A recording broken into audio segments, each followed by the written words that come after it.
చిరునవ్వు తల్లి దీవెనయై తనరారులో ఏ స్వామి మెల్లని గమనమున ఆగామి సంచితమ్ముడు నెమ్మనగును ఏ స్వామి తీయని పిలుపుతో అంగాంగం పులకంకుర ప్రకరమును ఏ స్వామి దర్శన స్పర్శన సంభాషణముల ప్రస్థానత్రయ స్వస్థానయాన వ్యాజమగును అడ్డినా స్వామి రూపు సౌందర్యలహరి అట్టినా స్వామి తలపు శివానందలహరి అట్టినా స్వామితో చెలిమి జన్మ జన్మాల కలిమి. ఇది జన్మల పుణ్య విశేషము. ఒక అవతారంలో ఇది అరుదుగా లభించేటువంటి అవతారం. వేలూరి శివరామ శాస్త్రి గారిని ఒక ఆయన మహాపండితుడు 250 గ్రంథాలు రాశారు ఆయన. అయితే తెలుగునాట ఆంధ్రోద్యమం జరిగినప్పుడు 1969లో ఆయన లైబ్రరీని కాల్చేశారు దుండగులు. ఆయనకి దిక్కు తోచలేదు. ఆయన జీవిత తపస్సు ఆ పుస్తకాలు. ఆయనకి ఎక్కడికి వెళ్ళాలి, ఎవరిని ఆశ్రయించాలి, ఎక్కడ బతకాలి దారి తెలియక ప్రశాంత నిలయానికి చేరుకున్నాడు. అప్పటి వరకు ఆయన స్వామి అంటే తెలియదు. వెళ్ళగానే స్వామి సాదరంగా ఆహ్వానం చేసి మీరు ఉన్నంతకాలం ఆ రూమ్లో ఉండవచ్చు అని రూమ్ ఏర్పాటు చేసి జరిగిన దాని గురించి ఏం విచారపడద్దు, ఇక జరగవలసింది ఏమున్నదో దాని గురించి మాత్రమే మాట్లాడుకుంటూ ఉండు, నువ్వు చేయగలిగింది చేశావు, అక్కడితో నీ వంతు అయిపోయింది, ఇక నీవు ఇక్కడ భద్రంగా ఉండు అని ఒక రూమ్ కూడా ఇచ్చారు ఆయన. అయితే వేలూరి శివరామ శాస్త్రి గారి వంటి గొప్ప పండితుడు ప్రశాంతి నిలయానికి వచ్చాడు అంటే ఆయన ద్వారా స్వామిని తెలుసుకోవచ్చు మనం అని చాలామంది ఆయన రూమ్ దగ్గరికి వెళ్ళేవారు. మొదట్లో మీకేదైనా ఈ స్వామి గురించి అర్థమైందా మాకు చెప్పండి అని అడిగారు. ఆయన నేను కొత్తగా వచ్చాను, ఇప్పుడే వచ్చాను, ఆ ప్రయత్నం నేను చేయలేదు, మీరు అడుగుతున్నారు కనుక నేను చేస్తాను, కాస్త సమయం ఇవ్వండి అంట. మళ్ళీ కొన్ని నెలల తర్వాత అదే ప్రశ్న ఆయన ఎదుర్కొన్నప్పుడు ఆయన నాకు ఇంకా ఈయనతో లెక్క తేరలేదు అన్నారు. ఆయన భాషలో ఆయన ఎవరో నాకు తెలియటం లేదన్నారు. మళ్ళీ కొన్ని నెలల తర్వాత ఒక లీడ్ క్వశ్చన్ ఇచ్చాడు, ఇది అయి ఉంటుందా? సత్యసాయి బాబా వారు, రామకృష్ణ పరమహంస వంటి వారా, భగవాన్ శ్రీ రమణ మహర్షి వంటి వారా, అది ఎట్లా తెలుసుకోవటం మాకు చెప్పండి అని. అప్పుడు ఆయన కళ్ళు మూసుకొని తదేక ధ్యానమగ్నుడై స్వామిని తలుచుకొని మాట ఏం చెప్పారంటే, సత్యసాయి బాబా వారు రమణ మహర్షి కాదు, రామకృష్ణ పరమహంస కాదు అని ఆ సత్యసాయి బాబా వారి వరకు ఫిజికల్ ఫామ్లో చెప్పారు.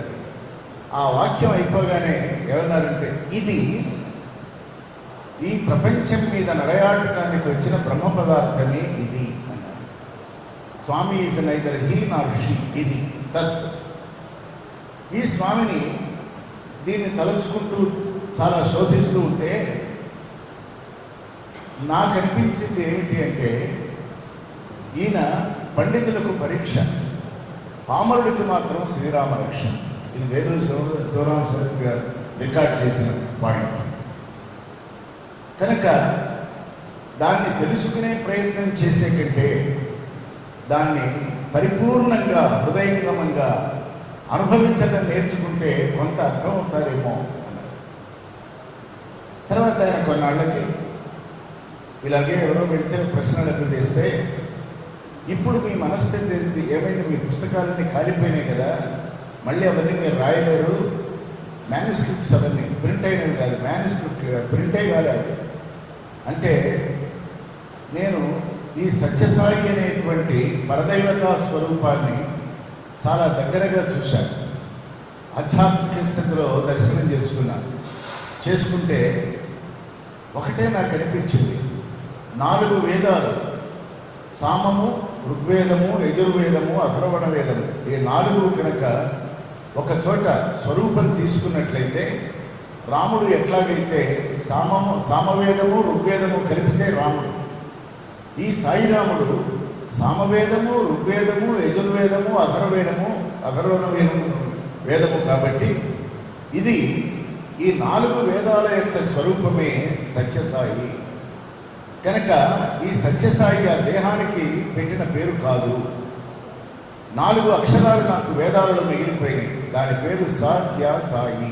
దీన్ని మించేది ఇంకా తరచి చూశాను. బాగా చదువరిని కాబట్టి, బాగా విషయాలు తేలిగ్గా అర్థమవుతాయి కాబట్టి ఇంకా లోతుగా వెళ్ళాను. 2 అక్షరాలు మిగిలిపోయినాయి నా హృదయంలో. అవి సాయి అని 2. మిగుల వర్ణములల్ల తెల్ల చూర్ణములు అన్నాడు ఆయన. మిగుల వర్ణములు అంటే అక్షరాలు. మీరు చెప్పే ఆ 250 పుస్తకాలలో ఉన్న వర్ణాలు ఉన్న ఈ అక్షరాలు మీరు వాకిట్లో ఒక ముగ్గు వేసి కనుక లోపలికి వస్తే గాలి వీచినప్పుడు ఆ ముగ్గు ఎలా వెళ్ళిపోతుందో అట్లాగే ఆ రాయబడిన అక్షరాలు కూడా అలా వెళ్ళిపోయినాయి. అన్నీ పోగా ఏం మిగిలింది అంటే సాయి అనే 2 అక్షరాలు మిగిలినాయి. అవి నాకు చాలు అన్నాడు. అంటే ఋక్సామాకృతి అంటాం. ఋగ్వేదము, సామవేదము కలిసినటువంటిది సాయి. ఈ 4 వేదాలు కలిపితే దాని పేరు సత్యసాయి. దాన్ని ఆ స్థాయిలో మనం అర్థం చేసుకోవాలి. ఇది వారు ఎందుకో గుర్తొచ్చారు. మంచి మాట. స్వామి అంటే ఎవరు, స్వామిని ఎలా అర్థం చేసుకోవాలి అని అంటే వేదాలు చదవాలి. వేదాలు మనకు చదివే శక్తి లేదనుకుందాం. వేదాలని స్వామి పరంగా చదవగలిగిన వాడి దగ్గరికి ఎవడన్నా ఉంటే అప్పుడు మాత్రమే స్వామి దాంట్లో ఇముడుతారు. శాస్త్రాన్ని బట్టి స్వామి ఉండరు, స్వామిని బట్టి శాస్త్రం ఉంటుంది. ఇది ఒక గొప్ప సందర్భం, మంచి ఫలం. ఇక 2 ప్రశ్నలు ఎదుర్కొన్నాం, అంటే నాకు ప్రస్తావన చేశారు. మొదటి ప్రశ్న, గరుడ జన్మ వృధా అయిపోతుంది. మనం కర్మణ్యేవాధికారస్తే మా ఫలేషు కదాచన, అన్ని కర్మలు కూడా ఎక్స్పెక్టేషన్ లేకుండా చేయాలి. మనం చేస్తూ ఉండాలి. దానికి తగింది మనకు అవసరమైతే వస్తుంది, అవసరం లేకపోతే రాదు. ఈ వస్తుంది రాదు ఒక డబ్బేనా? ప్రేమ కాదా? వాత్సల్యాలు కావా? మానవీయ అనుబంధాలు, సంబంధాలు కావా? వీటన్నింటికంటే పరమాత్మతో ఒక నిత్యమైనటువంటి తత్వానుసంధానం కలిగినట్లయితే ఈ చెప్పుకునే డబ్బనండి, సంపదనండి, భూములనండి, గోవులనండి అవన్నీ దే బేర్ టు ఇన్సిగ్నిఫికెన్స్. పరమాత్మ కంటే అవి గొప్పవి కావు. ఎందుకంటే పరమాత్మ సృష్టిస్తేనే అది మన దాకా వచ్చింది. కాబట్టి సర్వధర్మాన్ పరిత్యజ్య అంటే చేయవలసిన పని వదిలిపెట్టమని కాదు. ఎవరి వృత్తి వాళ్ళు పర్ఫెక్ట్గా చేయాలి. చెయ్యగలిగినంత కాలము చేస్తూనే ఉండాలి. చెయ్యలేని రోజు ఒక రోజు వస్తుంది. ఓ 80 ఏళ్ళు 90 ఏళ్ళు వస్తే కన్ను కనపడదు, చెయ్యి సహకరించదు. అప్పుడు మానసిక భావంలో ఉండాలి. బాగా చేయించగలిగిన ఆ నేర్పరితనాన్ని, ఆ నాలెడ్జ్ని ఇంకోటికి ఇవ్వాలి. మనం చాలా నిరామయంగా ఉండాలి అని చెప్తూ ఏమన్నాడంటే, నీ ఆలోచనలన్నీ నాకు వదిలేసాయి, నువ్వెందుకు ఆలోచిస్తున్నావు? నువ్వు చేయవలసింది ఒక్కటే, యుద్ధం చేయాలి. ఆ యుద్ధం ఒకటి నువ్వు చేయి, మిగతావన్నీ నేను తీసుకున్నాను అన్నాడు. నువ్వు నాకు అవన్నీ ఇవ్వాలి అంటే నువ్వు తప్ప నాకు వేరే దారి లేదని నీ మనస్సు కనిపిస్తే నువ్వు ఇవ్వగలవు, లేకపోతే ఇవ్వవు. కొద్దిగా నా దగ్గర పెట్టుకుంటాను. స్వామి ఒక కథ చెప్పేవాడు. ఒక మైదానంలో మేకలు కాసేవాడు మేకను పట్టుకెళ్ళాడు. ఆ గడ్డి ఎక్కడో దూరంగా ఉంది. వీడి దగ్గర చాలా పెద్ద తాడు ఉంది. మేక మెడకి తాడు వేశాడు. ఈ రెండోది తన చేతికి చుట్టుకొని చెట్టు కింద వీడు నిద్రపోతున్నాడు. అది గడ్డి మేస్తుంది. ఆ మేక ఏమనుకుంటున్నదంటే, అమ్మయ్య మా యజమాని ఈవేళ నన్ను వదిలేశాడు, నా జోలికి రావటం లేదు. రోజు కొట్టి అదిని అంటెళ్ళు ఇటెళ్ళు అనేవాడు అసలు లేడు. వాటి నుంచి చాలా దూరంగా ఉన్నా, నేను హాయిగా ఉన్నా అనుకుంటున్నాడు. కానీ దానికి తెలియంది ఏంటంటే తాడు కొస వాడి చేతిలోనే ఉంది. మనం కూడా అది చేశాను, ఇది చేశాను, నా వల్ల ఇంతైందనేటువంటి అహంభావాన్ని, నేను చాలా స్వేచ్ఛగా ఉన్నాను, నేను విశృంఖలంగా ఉంటాను, నన్ను ఎవరు అడిగేవారు లేరు అనేటువంటి నిర్లజ్జ భావంతో కనుక ఉన్నట్లయితే మన తాడు ఎవరి దగ్గర ఉన్నదంటే పరమాత్మ దగ్గర ఉన్నది. ఆయన దాన్ని ఎప్పుడు వదిలిపెడితే మేక ఏమైపోతుంది? దాని దిక్కుందా? గడ్డి ఎంతసేపు వేస్తుంది, మళ్ళీ మూల స్థానానికి వెళ్ళాలి కదా. కాబట్టి ఇటువంటివన్నీ స్వామి తత్వంలోకి మనం కనుక వెళ్ళగలిగితే miracles I never vouch safe that. నాకు గౌరవం లేదని కాదు, అది మనకు ఉపయోగపడేవి కాదు. బట్ మిరకిల్స్ అంటే చాలా సటిల్గా ఉంటాయి. మనం ఏదో అనుకుంటాం, ఇలా ఇలా ఇలా జరగాలి అనుకుంటాం. మనం ఇలా కన్ను తెరిచేపటికి జరగబడి ఉంటుంది. అది ఎవరో చేసి మనకి చెప్తారు, అది అయిపోయింది అంటారు. అది పరమేశ్వరుడి యొక్క అనుగ్రహంగా మనం భావన చేయాలి. ఇది రెండవ ప్రశ్న. ఇక మూడవ ప్రశ్న నన్ను అడగలేక ఎవరి ద్వారానో అడిగించాను. ఆ ప్రశ్న ఏంటంటే, స్వామి పరమాత్మ కదా, సర్వదేవత అతీత స్వరూపం మనం భావన చేస్తున్నాం కదా, మనం నమ్మాం కదా, అటువంటి స్వామి అన్ని రోజులు హాస్పిటల్లో ఎందుకున్నారు? తనంతట తాను అవన్నీ చేసుకొని హాయిగా ఇంకో 20-30 ఏళ్ళు ఉండొచ్చు కదా అంటే, ఉండాలి అనేది మన కోరికైతే ఉండక్కర్లేదు అనేది స్వామి సంకల్పం ఒకటి. ఇక రెండవది, ఇవాళ స్వామిని విషయాన్ని కాసేపు పక్కన పెడితే, ఇది ఒక్క స్వామి విషయంలోనే జరిగిందా అంటే, రోజు మనం గోపూజ చేస్తున్నాం, పొదుగు నిండా పాలున్నాయి. ఆ ఆవు ఎప్పుడన్నా పాలు తాగిందా? తన పాలు తాను తాగిందా? దూడకిచ్చింది, లేకపోతే యజమానికి ఇచ్చింది. మేఘం ఉంది, దానికి దాహం వేసింది అనుకున్నాం, ఎప్పుడైనా ఆ మేఘంలో నుంచి 2 చుక్కలు నీళ్లు తాగి దాహం తీర్చుకున్నదా? లేదు. పొలంలో వరి కంకులు ఉంటాయి, అవి ఎప్పుడైనా 4 గింజలు నోట్లో వేసుకున్నాయా? వేసుకోలేదు. భగవంతుడు కూడా ఏ శక్తిని, ఏ సిద్ధిని తన కోసం తాను వాడుకోడు. ఇది సత్యం. రెండవది, శ్రీరామకృష్ణ పరమహంస కాళీమాతకి భగవద్భక్తుడు. ఆయన భగవతీ భక్తుడు, మామూలు వాడు కాదు. ఆయన ఎలాంటి వాడంటే, ఈ నరేంద్రనాథ్ దత్త, వివేకానంద స్వామి లాంటి ఇంకొక ఆయన అడిగారు, మీరెవరో మాకు అర్థం కావటం లేదు, చెప్పండి. మీరు రోజు ఆ కాళికాదేవి దగ్గరికి వెళ్తారు, నృత్యం చేస్తారు, ఆమె గురించి పాటలు పాడుకుంటూ ఉంటారు, కళ్ళంబడి అశ్రుధారులు కారిపోతుంటాయి, మీకు సమయం తెలియదు, ఎంత ఆడుతారో ఎంత పాడుతారో మీకు స్పృహే ఉండదు, ఇంతకీ అసలు మీరెవరు అని అడిగారు. ఆయన ఆ ఒక్క సందర్భంలో, ఆయన జీవితకాలంలో ఆ భక్తుడి యొక్క ఎర్నెస్ట్నెస్ అంటాం, తెలుసుకోవాలి అన్నటువంటి ఆ కోరికని గమనించి, త్రేతాయుగం నాటి రాముడు, ద్వాపరయుగం నాటి కృష్ణుడు కలిస్తే వాడే ఈ రామకృష్ణుడు అన్నారు. అంటే వాళ్ళిద్దరూ కలిసి ఇక్కడికి వచ్చారని కాదు, రాముడు ఎట్లా ఒక అవతారం తీసుకొని వచ్చాడో, కృష్ణుడు ఎలా వచ్చాడో, ఎవరో ఇట్లాగే నాలాగా వచ్చారు అన్నారు ఆయన. మళ్ళీ దాన్ని సరిపెట్టారు. అంటే ఇంకెవరైనా రామకృష్ణులు ఈయన ఫోటో తీసేసి పక్కన రాముడు పక్కన కృష్ణుడు ఫోటో పెడతారని ఇట్లాగే ఉంటాయి కదా. అది అటువంటి మహాత్ముడు ఈ ప్రపంచానికి ఒక వివేకానందుడిని ఇవ్వగలిగినంతటి గురు సత్తముడు. చివరిలో ఆయనకి థ్రోట్ క్యాన్సర్ వచ్చింది. మాట పెగలటం లేదు కాదు, అసలు ఏమీ ముద్ద మింగుడు పట్టం లేదు. భక్తులందరూ కూర్చున్నారు ఆయన చుట్టూ. కూర్చొని ఆయన చుక్క చుక్క పాలు తాగేవారు చివరి దశలో. వీళ్ళు కళ్ళనీళ్ళు పెట్టుకొని, ఎన్ని విషయాలు మాకు చెప్పారు, మీకేమిటి ఇట్లా అయింది, మీరు మామూలు అయిపోయి మిమ్మల్ని మీరే బాగు చేసుకొని మా ఎదురుగా మళ్ళీ గ్లాసుడు పాలు గటగట తాగే దృశ్యం మాకు చూపించమని అడిగారు. అప్పుడు ఆయన ఏమన్నారో తెలుసా, మీరు ఈ దేహానికి పరిమితమైన రామకృష్ణుడి గురించి ఆలోచిస్తూ యాతన పడుతున్నారు. ఇక్కడ కూర్చున్నటువంటి ఈ రామకృష్ణుడు నా చుట్టూ ఉన్నటువంటి 100 మంది పాలు తాగుతుంటే అది నేనే తాగినట్టుగా భావన చేస్తున్నాను, మీరు కూడా అలాగే అనుకోండి అన్నారు. కాబట్టి శరీరము రావటమే ఒక వ్యాధి.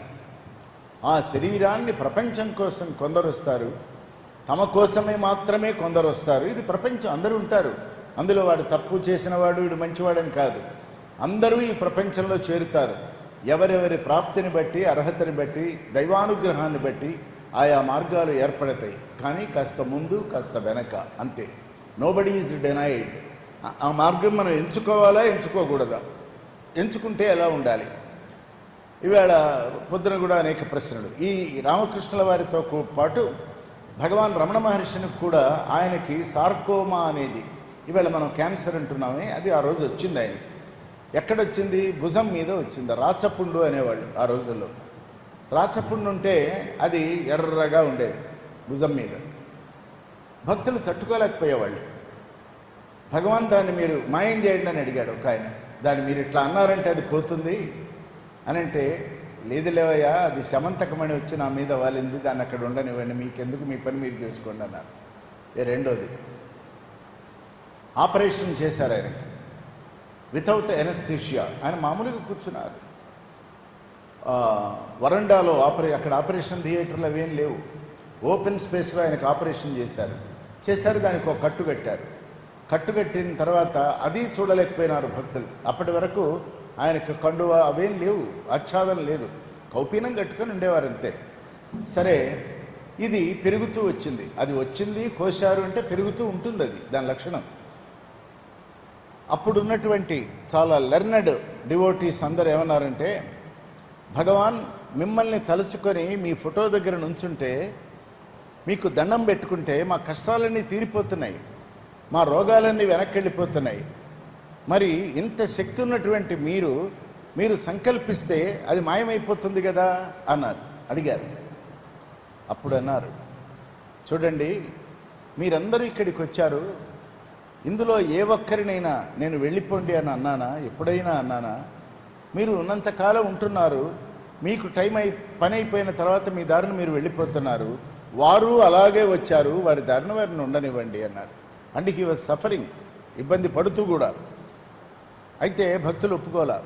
ఏమన్నారంటే, అవన్నీ మాకు చెప్పద్దు స్వామి, భగవాన్ మీరు వెంటనే సంకల్పించండి, అది మాయమైపోతుంది, మళ్ళీ మా రమణ మహర్షి మాకు కనపడాలి అని అంటే అప్పుడు అన్నారు ఆయన.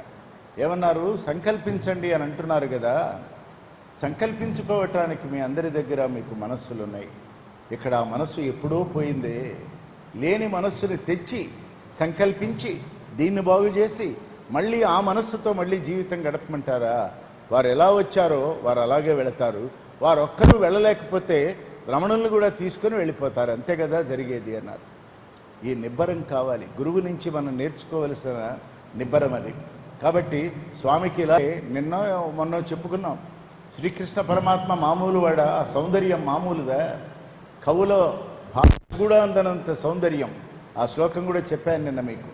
అటువంటి మహానంద సర్వస్వమే తన్నమస్తాత్, అటువంటి మహానందమే ఒక రూపం తీసుకొని వస్తే, మహాభారత సంగ్రామాన్ని ఒంటి చేతి మీద నడిపిస్తే, ధర్మాన్ని నిలబడితే, మళ్ళీ ద్వారకకు వచ్చి యదువంశ నాశనం కూడా తానే దాని సారథ్యం వహించి మొత్తం కూడా గ్రౌండ్ క్లీన్ చేశామంటామే, అలా చేసి ఆయన వాళ్ళందరూ ఉండగా వాళ్ళందరి మధ్యలో వాళ్ళంతా భజన చేస్తుండగా దేహం వదిలిపెట్టలా. అరణ్యంలో ఎవరికీ తెలియని ఒక మారుమూల ప్రదేశంలో అంతటి శ్రీకృష్ణ పరమాత్మ ఒక బండరాయి మీద తల పెట్టుకొని తానే తలదిండుగా భావించి కాళ్ళు జాపి కొంత దాన్ని సిద్ధం చేసి తర్వాత కుడికాలుని ఎడమకాలు పైన పెట్టి ఆ కుడికాలి బొటన వేలుని ఆయన ఆడిస్తూ ఉన్నారు.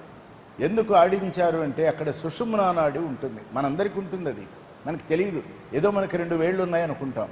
ఆ సుషుమ్నా నాడి మీద గనక ఎవరైనా దాన్ని ఛిద్రం అంటే గ్రంథి భేదనం గనక చేయగలిగినట్లయితే శరీరం వదిలిపెట్టడం తేలిక. ఎవరికి? యోగులకి, మనకు కాదు, యోగులకి. కాబట్టి ఆయన ఎవరు? యోగీశ్వర కృష్ణుడు. ఆయన కనుక తన దేహాన్ని వదిలిపెట్టాలి అంటే కావలసిన ఆ రంగమంతా ఆయన సిద్ధం చేసుకున్నాడు. ఆ కాలి బొట్టనవేలు ఆయన నీలవర్ణంలో ఉన్నాడు కదా, ఇట్లా ఇట్లా ఆడుస్తున్నాడు ఆయన. వేటగాడు చూశాడు, చిన్న పిట్ట భలే అందంగా ఉన్నదే, దీన్ని మనం తీసుకొని వెళదాం అని నిర్ణయం తీసుకొని ఆ చిన్న దాని మీద చిన్న బాణం వేశాడు. ఆ బాణం వెళ్ళి సుషుమ్నా నాడిని ఛేదనం చేసింది. కృష్ణ పరమాత్మ దేహాన్ని వదిలిపెట్టారు. తర్వాత ఇంతటి ఈ మహా యోగీశ్వరుణ్ణి ఆ దేహం ఎక్కడ ఉన్నది అని వెతుకుతుంటే వెతకటానికి 18 రోజులు పట్టింది. 18 రోజులు ఆ శరీరం అక్కడ పడి ఉన్నది. అది మరి కృష్ణుడికి ఇలా ఎందుకు జరిగింది? అలా జరగకూడదు కదా. ఎలా మాయగా వచ్చాడో అలా మాయలోకి అంతర్ధానం అయిపోవచ్చుగా. ఆయన కూడా చాలా లీలా వినోదం చేశాడుగా. లీలా వినోదం అంతా జగత్తుకే తప్ప మన కోసం, ఆయన కోసం కాదు. ఇవన్నీ మనస్సుకి ఎక్కువ రానివ్వకండి. ఇట్లా పురాణాలు గనక చదివితే అన్నీ సందేహాలే ఉంటాయి. అన్నీ ఒక ముని ఉన్నాడు, ఆ ముని పత్ని అంటాం. ఆయన ముని కదండి. ముని భార్య ఎలా ఉంటుంది? గృహస్థాశ్రమంలో ఉన్నవాడు ముని ఎలా అవుతాడంటే, ముని అంటే మౌని అని అర్థం. గృహస్థాశ్రమంలో కూడా ఉండి మౌనంలో కనుకుంటే ఆయన ముని అవుతున్నాడు. పురాణమునిన, పురాణం అంటే పాతకాలం నుంచి ఆయన మునిగానే ఉన్నాడు వేదవ్యాసుల వారు.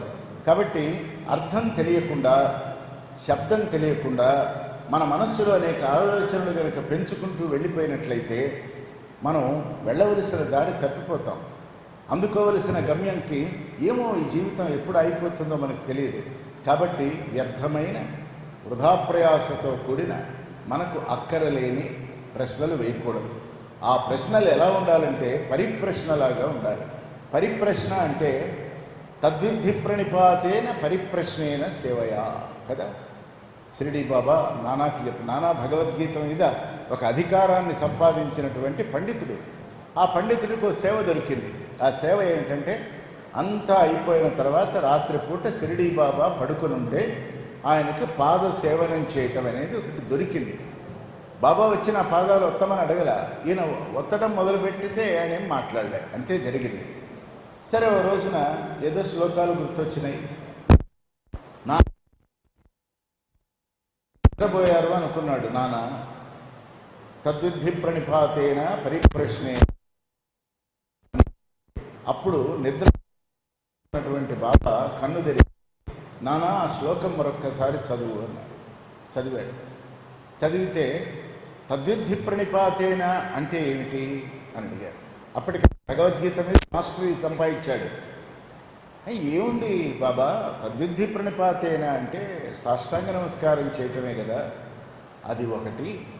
అట్లాగా మరి సాష్టాంగ నమస్కారం చేయాలి అంటే పడుకోవటమే కదా. పాతేన అంటే పతనం అంటే కింద పడుకోవటమే కదా. మరి కృష్ణుడు ప్రణిపాతేన అని ఎందుకన్నాడంటావు అన్నారు. ఆలోచించలేదు బాబా, ప్రశాంతంగా ఆలోచించలేదు. ఏదో శ్లోకం వచ్చు చదువుకుంటున్నాను. తద్విద్ధి ప్రణిపాతేన అని మళ్ళీ ఎందుకన్నాడు అని ఇంకో ప్రశ్న వేశారు బాబా. ప్రణిపాతేనే తెలియదు, ఇంకా తద్విద్ధి ఎలా తెలుస్తుంది? కాబట్టి బాబా జవాబు ఇవ్వాలి వెంటనే. తర్వాత అన్నారు పరిప్రశ్నేనా. అక్కడేమో ప్రణిపాతేనా అన్నాడు, ఇక్కడేమో ప్రశ్నేనా అనొచ్చు కదా. పరిప్రశ్న అంటే ఏమిటి అన్నాడు. బాబా ఏమైంది వేళ మీకు? నన్ను ఎందుకు ఇలా పరీక్షిస్తున్నారు? నాకు నిజంగా తెలియదు ఆ పరిప్రశ్న అంటే ఏమిటో. ఏమీ లేదు, విను. ప్రశ్న అంటే ఆ జవాబు నీకు సరిపోయేదే వస్తుంది. పరిప్రశ్న అంటే అందరికీ సంబంధించినటువంటి జవాబు వస్తుంది. కాబట్టి మహాత్ములని ఎటువంటి ప్రశ్నలు వేయాలంటే, ఈవేళ వాన కురుస్తుందా, ఎండ కాస్తుందా, బయటికి వెళితే బండి దొరుకుతుందా, ఆటో దొరుకుతుందా, ఇవి కాదు.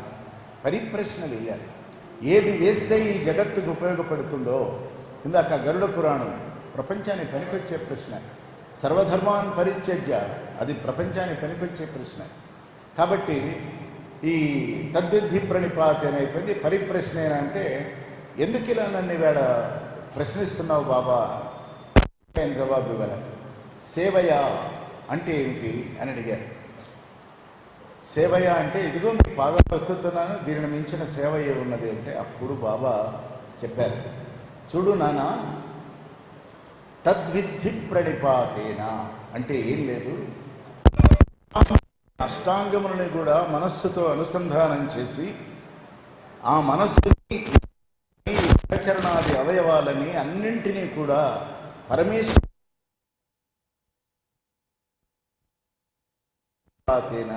కొంతమంది నేల మీద టక్కున పడిపోతారు. ఎటువంటి పడిపోయాడు, వాడు నమస్కారం చేస్తున్నాడు తెలియక. అసలు ప్రణిపాతేన అంటే అర్థం ఇది.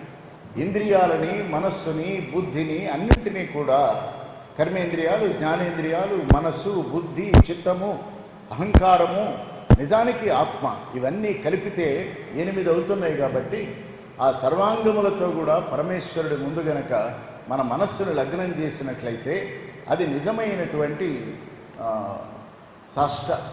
అష్ట అంగ నమస్కారం, అష్టాంగములతో కూడినటువంటి నమస్కారం. అష్టాంగములు ఇవే, 7 శరీరాలు ప్లస్ ఒక ఆత్మ కలిపితే అష్టాంగాలు. మన చేతులు కాళ్ళు కాదు, అది ఒకటి. రెండవది కృష్ణేన. ఇప్పుడు అనుకున్నాం, శ్రీకృష్ణ పరమాత్మ రథం మీద కూర్చొని మహాభారత సంగ్రామ ఆరంభ వేళ భగవద్గీత చెప్తూ ఉంటే ఎంత సమయం తీసుకొని ఉంటాడు? ఇదొక ప్రశ్న, నిజమైన ప్రశ్న. రెండు వైపులా వైరి సైన్యాలు మోహరించి ఉన్నాయి, మంచి నిలబడి ఉంది, అందరూ చూస్తున్నారు. నేను వెళ్ళిపోతున్నాడు అర్జునుడు, నువ్వు చేయవలసిందే అని అంటున్నాడు కృష్ణుడు. అక్కడ ఏమవుతున్నదో వాళ్ళకి ఏమీ తెలియటం లేదు. ఆ సమయంలో ఈయన భగవద్గీత చెప్పడం మొదలుపెట్టి మరి 700 శ్లోకాలు ఇవాళ ఎల్పీలు డీజేలు బోలెడు వచ్చేసినాయి కదా. ప్రపంచం మొత్తం అసలు మన ఇల్లు దద్దరిల్లిపోయే భగవద్గీతలు వింటున్నాం. సట్లెస్ట్ ఆఫ్ ది సటిల్లో నేను ఎప్పుడూ చెప్తాను, 3 రకాల గురువులు ఉంటారు: ట్రాన్స్లేటర్, ట్రాన్స్మిటర్ అండ్ ట్రాన్స్పోర్టర్. అందులో ట్రాన్స్మిటర్ గొప్పవాడు. కృష్ణ పరమాత్మ అందుకోగలిగిన పాత్రతో ఉన్న అర్జునుడు అక్కడ ఉన్నాడు కనుక సూర్యోదయం ప్రారంభమైనప్పుడు, అంటే బాలభానుడు ఉదయబింబం సూర్యుడి నుంచి పైకి, అదే తూర్పు దిక్కు నుంచి పైకి లేస్తూ బింబం పూర్తిగా ఆకారం కావటానికి 3 నిమిషాల 28 సెకండ్ల టైం పడుతుంది. ఆ 3 నిమిషాల 28 సెకండ్లలో ఈ 700 శ్లోకాలు భగవంతుడు అర్జునుడికి చెప్పాడు. సాధ్యమైన చదవగలమా 700 శ్లోకాలు? ట్రాన్స్మిట్ చేస్తే ఇప్పుడు ఒక 10 GB మన దగ్గర ఇన్ఫర్మేషన్ ఉంది, అది ఒక హార్డ్ డిస్క్లో ఉంది, దాన్ని అరగంటలో ట్రాన్స్ఫర్ చేసేస్తాం. మామూలుగా చెప్పడం మొదలు పెడితే కొన్ని ఏళ్ళు కాదు. ఈ టెక్నాలజీ ఎలా ఉన్నదో ఆ రోజుల్లో కూడా ఆ టెక్నాలజీ ఉన్నది, దాన్ని బట్టే ఇవన్నీ ఏర్పడ్డాయి. కాబట్టి పరిప్రశ్నేనా, ఆ పరిప్రశ్నకి కావలసిందివే జవాబు తీసుకో. నీకు సమాధానం దొరికి సరైన సమాధానం అనుకున్నప్పుడు నిన్ను మళ్ళీ అడగకుండా చెప్పద్దు. ఎవరన్నా అడిగితే నేను ఈ సమాధానం పొందాను, మళ్ళీ ఎవరి దగ్గరో చెప్పక్కర్లే, వారెవరో చెప్పారు, వీరెవరో చెప్పారు. మీరు విన్నారు, మీరు తెలుసుకున్నారు, మీరు నమ్మారు. నమ్మినట్లయితే నమ్మిందేదో జగత్తుకి చెప్పండి, అంతే. దానివలన సత్యం ప్రచారంలోకి వెళుతుంది, సత్యమే నిలబడుతుంది. ఇక నువ్వు సేవయా అని అంటున్నావే, సేవయా అని చేతులెత్తడం సేవ కాదు. సేవ అంటే భావన. భగవంతుని యందు నీకు భావన ఉంటే చాలు. నేను సేవ చేయాలి అనుకుంటే సగం చేసినట్లే. సంకల్పమే తర్వాత. Translation into action. సంకల్పమే ఓటిదైతే, సంకల్పమే బలహీనమైనది గనకైతే ఆ సంకల్పం నెరవేరదు. దానికి గట్టి పట్టుదల కావాలి, చాలా కావాలి. చాలా అనుకుంటే తప్ప ఆ సంకల్పం నెరవేరదు. ఒక్క సంకల్పం నెరవేరాలి అంటే మనలో అనేక సంకల్పాలు పుడుతూ ఉంటాయి, అవన్నీ మన నుంచి దూరం కావాలి. కాబట్టి ఆ సేవయా అంటే భావన మాత్రమే భగవంతుడు అనేదాన్ని షిరిడీ బాబా చాలా అందంగా చెప్పినప్పుడు, నాన్న బాబా మీరు ఎప్పుడు భగవద్గీత చదివారు అని అడిగాడు మళ్ళీ మాయలో పడి. భగవద్గీత నేను ఎప్పుడూ చదవలేదు, నేనే భగవద్గీతగా ఉన్నాను అంటే భగవద్గీతలో ఏమి చెప్పబడిందో ఆయన అంటారు.